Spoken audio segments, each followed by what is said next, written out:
All right, so there was a situation that occurred.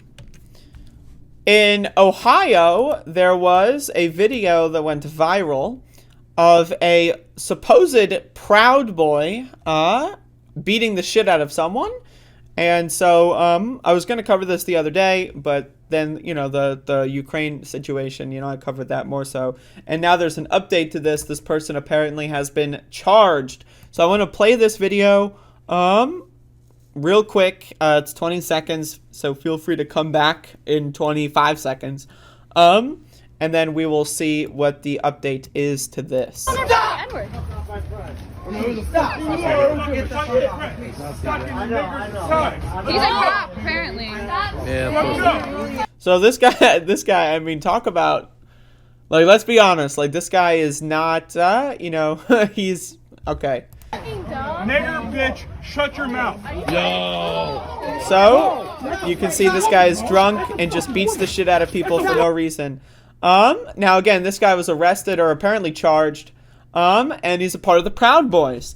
So again, this is something that, I get a lot of pushback, apparently. There is a lot of pushback. Talking about right-wing violence. Apparently it's a distraction. A lot of people think there's no such thing as right-wing violence. There's no fascist going around beating the shit out of people. Now again, I hate to just be this person, but I mean, again, this is the week that, like, Ben Burgess goes on Joe Rogan's show to talk about how there's no such thing as street fighting fascists and it's a made-up problem. That week, mass shooter inspired by Andy No shoots 5 people in Portland. Now we've got this video coming out of a drunken Proud Boy beating the shit out of someone for no reason, just, again, because, again, like, he's using fucking racist language here. Like, it's pity. Just saying, the idea that this is not a problem is purely fictitious, and anyone downplaying the fact that there's right-wing violence in this country, maybe Putin should come in and denazify the United States. I'm not sure. But anyway, I want to read this article here. Man with possible ties to far-right group charged with attacking black woman in Akron. Now again, possible ties, aka he is deeply involved with these organizations. A Kent man with possible ties to the far-right Proud Boys is accused of attacking a young black woman in Akron's Highland Square early Sunday morning while shouting racial slurs. Andrew Walls, 26 of Kent, is charged with possessing a firearm while intoxicated and assaulting a 23-year-old black woman after a video captured what appeared to be Walls hurling racial and derogatory slurs at her and others. After further investigation, police added a second assault charge on Monday related to a 26-year-old victim. Captain Dave Luff said Walls turned himself in to police after 2 p.m. Monday. The video has drawn national attention after online sleuths found an Akron Beacon Journal story about local Proud Boys, a far-right, all-male group that was part of the January 6th attack on the Capitol. In it, there's a 2019 photo of a strikingly similar-looking man named Andrew Walls on the Kent State campus. In the photo, he's manning a table filled with guns before Beto O'Rourke, who is in favor of gun control, stumped for the U.S. presidency on campus. So again, you can read the rest of this if you'd like, but the guy got charged, which is, that's good. We'll see how that ends up. But really, I want to talk about how, again, there are people out there that think that right-wing violence, right, is made up. It's a made up problem.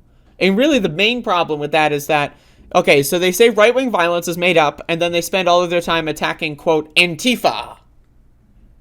Right? So obviously, if you think that there's no such thing as right-wing violence, then Antifa doesn't need to exist, right?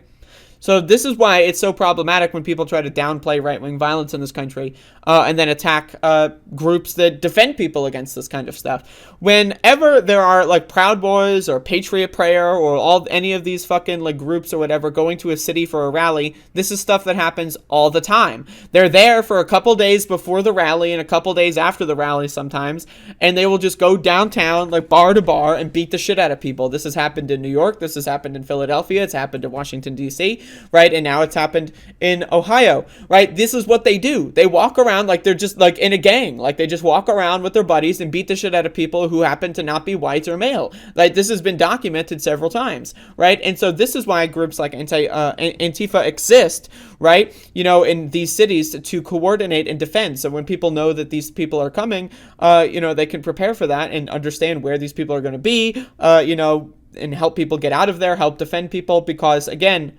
just letting right-wingers walk around and punching the shit out of random people because they're black or because they're a woman, it's not good.